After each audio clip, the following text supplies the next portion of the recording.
Hello. Okay. Oh, fine.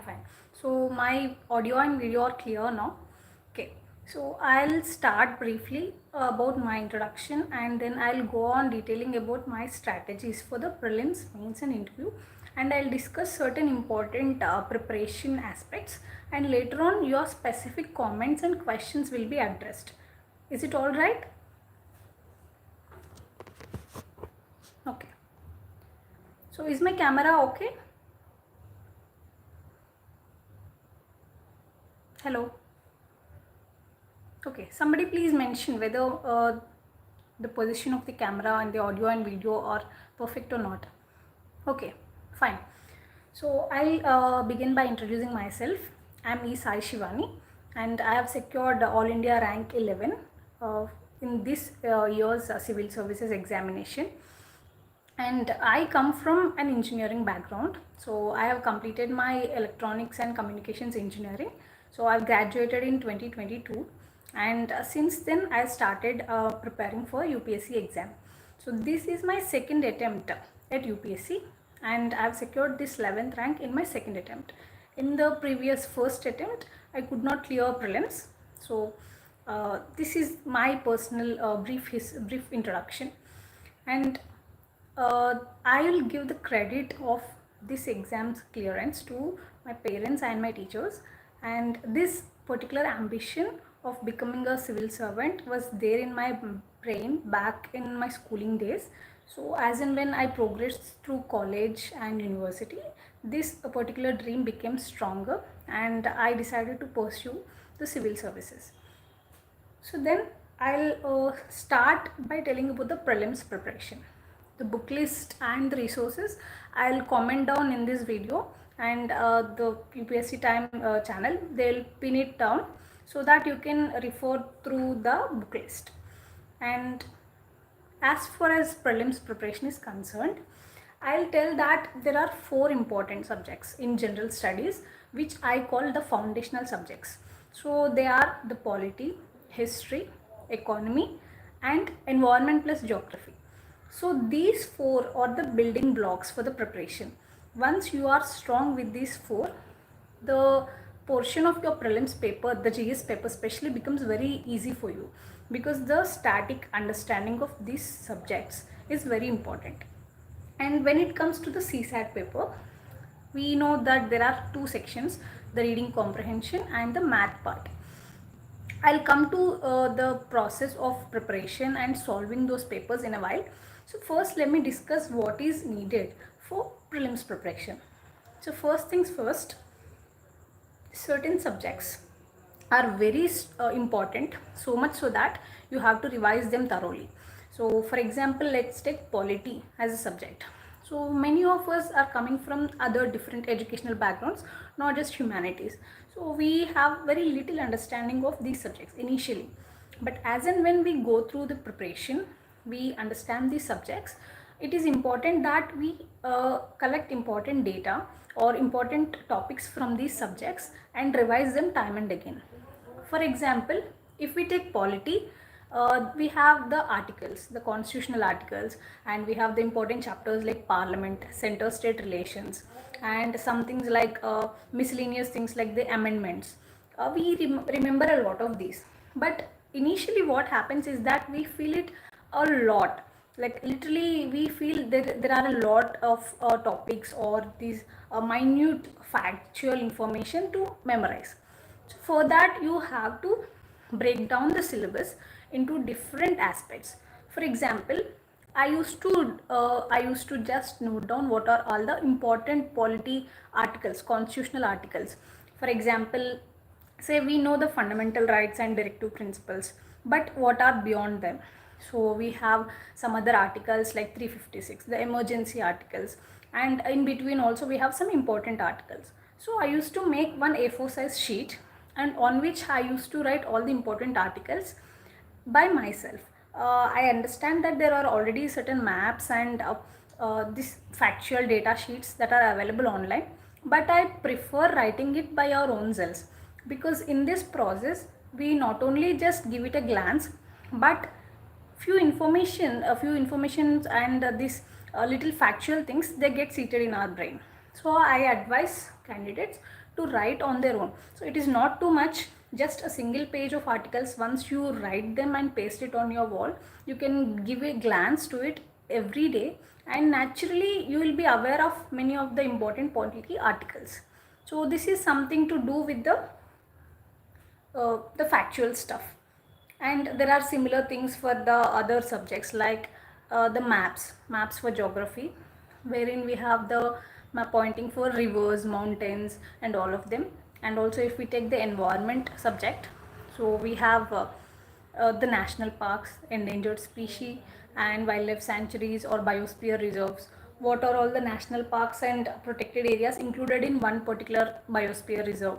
So all of these important topics, you can just make maps and you can give it a glance each and every day, so that this kind of information gets seated in your brain, and this also will act as an engaging activity for you in the prelims preparation. And other than that, if I talk about the economy, the subject economy, as we know, this subject is very practical. So while you are preparing economy, make your topics or make your static very clear, and once you're clear with your static, you can solve certain questions. And here I'll recommend you to solve a book called Eco 550, so in which there are almost 500 plus MCQs on various economy topics. So once you are done with your economy syllabus, you can just practice those MCQs, and this will make your conceptual understanding far better. And there are other important subjects like geography, wherein static understanding, crystal clear understanding of topics is very clear. So accordingly, you can schedule your preparation days, and you can plan the number of hours or number of days for different subjects according to your own interest. And when it comes to CSAT, firstly, in my first attempt also, I did not clear the CSAT cutoff. So it was 66.66, I guess. So I did not clear that also. So there are certain changes that I did in my second attempt. For example, I started understanding different topics that are handpicked by the UPSC to ask in the prelims CSAT paper. For example, in 2023 ka paper, we have seen that number system questions were asked a lot, and also probability, permutations and combinations. So questions from these topics are asked more in number. So I observed that these topics are very much important. So for the 2024 attempt, I prepared these topics, and additionally I also prepared the percentages and other important topics. So what is the material for preparation for CSAT? There is no absolute material, but yes, you can understand, you can identify the PYQ themes. So from each of these topics, just identify what are the PYQs given and try solving them. After you solve them, you have to make a proper sheet. So for example, I'll show you what I made. So this is one sheet wherein I have written what are the common mistakes, common traps in CSAT. Like, I'll upload it soon in my Telegram channel. So there are certain important references that I have noted in this. So for example, check all the numbers given in the question. So these are certain minute mistakes we do under the pressure of those 2 hours. So for example, blood relation questions. So we tend to forget the gender after identifying the answer. So that is something. And for statement type questions and something like the overlook type mistakes. So there are certain traps and mistakes that we do. And similar is the thing for reading comprehension. See, I have also made something similar to this for reading comprehension. So I have noted that when there are certain extremities given in the question, like very sweeping generalizations, so and certain words like must, inherently, only. So according to these words, I have to be very careful whether the question is going too extreme or whether the question is actually very simple. So I have to identify these, and we will learn to analyze this only when we are thorough with the PYQ practice. So for CSAT questions, I would probably recommend for you to go through the PYQs and then give certain mocks. But as far as reading comprehension is concerned, I think no mock test will come close in the standard of the UPSC reading comprehension. So carefully practice reading comprehensions. So for example, in my case, I practiced from 2011 to 2023. So all these years, previous year questions in the reading comprehension section, I covered them multiple times and practiced a lot. So that is what the approach should be. So reading comprehension will become your weapon when the math is going very tough in the paper. So do not stick on to one single portion in CSAT. Do not take it lightly. Give it due amount of practice. And it's fine if you come from a good math background or whatsoever, but give it a decent amount of time. So practice PYQs and analyze different traps that are given in the questions, and according to that you can prepare. And the next segment in the prelims preparation will be probably the current affairs part, and there is a lot of confusion regarding this as well, because current affairs is a lot and we seldom forget how much to read and how much to leave. This becomes a very important question, and here I'll advise you something. So first, as we start preparing for the UPSC exam, we all start with the newspapers.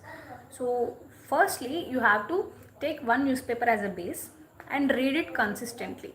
So why this newspaper is important is because you read the static concepts in different subjects, and this newspaper reading will make you understand the linkages between static and the current, and that is how the continuity, the flow and the momentum in your preparation picks up.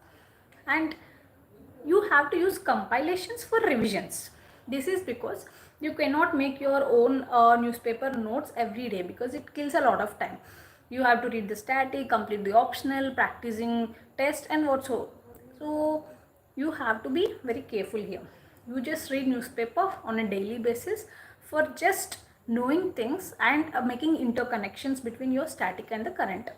And after a month, you will get different monthly compilations from various institutes. For example, I followed the Vision IAS monthly magazines, monthly current affair magazines. So in them, I used to read it section by section. Suppose under Polity, there are certain current affairs given. Under Economy, certain are given. So going through them, I will just underline or highlight whatever is important. And if I am reading newspaper daily, I will be knowing for sure that this particular news item has appeared some time before. So I'll make special emphasis on that important topic and also write some value addition points there. So this is how I'll read the current affairs. And remember, for prelims, for the point of view of the prelims, current affairs are needed, especially for international relations, for knowing government schemes, covering science and technology questions and mapping. So these particular segments of prelims will be covered through current affairs preparation. So this is how you have to go through the current affairs. And if I have to tell you broadly how to sum up the prelims preparation, so firstly, revision becomes a very important key, because we read a lot, and when you have to apply the data, apply the information that you have read through different subjects in prelims, you need to analyze the questions in the exam. So for that, revision a lot of times is very important. And for that, the process of revising is also important. For example, when we open the book of Polity, it is our normal habit that we will start from the start, like the first chapter itself, the historical background and the different colonial era laws and all of that. But we commit a mistake, because once we start with the very first chapter in the book, until we read the important topics, we are almost drained out, we become exhausted. So that is how we place a lot of emphasis on topics which are not so important in the exam point of view, but we end up giving very less time to the topics that are actually important for the exam. So you see the Parliament, the chapter Parliament is somewhere in the part B or something in the Lakshmikant. But what you start for the revision is the colonial era laws in the historical background chapter. So this is where we are committing mistake. So I analyzed this mistake, and then for each of these subjects that we have to study for the prelims, I identified some priority areas. So whenever I open the book for revision, I'll read the priority topics first. So then on, I'll read the remaining topics. In this way, I'll ensure that the most important topics are covered first. So my strength area becomes stronger. So this is a priority area sheet that I have prepared. So under this, there are different subjects. So under each of these subjects, I have mentioned different topics that are important in the precedence manner. So for example, in history, if I open modern history, I'll read 1929 to 1947 period first. Then I'll read the period of 1885 to 1929. So this is how I scheduled or I analyzed different priority areas in each of the subject. And then I used to revise it. And one important tip that I can give you for prelims is that active recalling is the one technique that will help you save a lot of time and also gain confidence in revising prelims part. For example, in this active recall technique, we just close the book and we just take a rough notebook, and then, or you can practice it without any notebook also. For example, there is a topic called preamble. So you will close your book and you will start remembering what is important about preamble. So there are different keywords in the preamble like the sovereign, socialist, secular, etc. And there are also different dates given. One date is given, that 26th of November 1949. That is what is given in the preamble. And there are certain Supreme Court judgments like the Berubari Union case, LIC case, Keshwananda Bharti case, which are related to the preamble. So this is how you will start remembering the important dates, facts, associated information related to that particular topic. And whenever you feel that you forgot something, then you will open that book and you will analyze where you are forgetting the topics. So then you will underline that particular important information, or you will read it again and again so that you will memorize that. So this is how your revision should look like. It should look like an active engaging with yourself rather than simply opening the book and reading for a lot of time. So this active recall method has personally helped me in strengthening my weak areas and also analyzing certain important things in the preparation.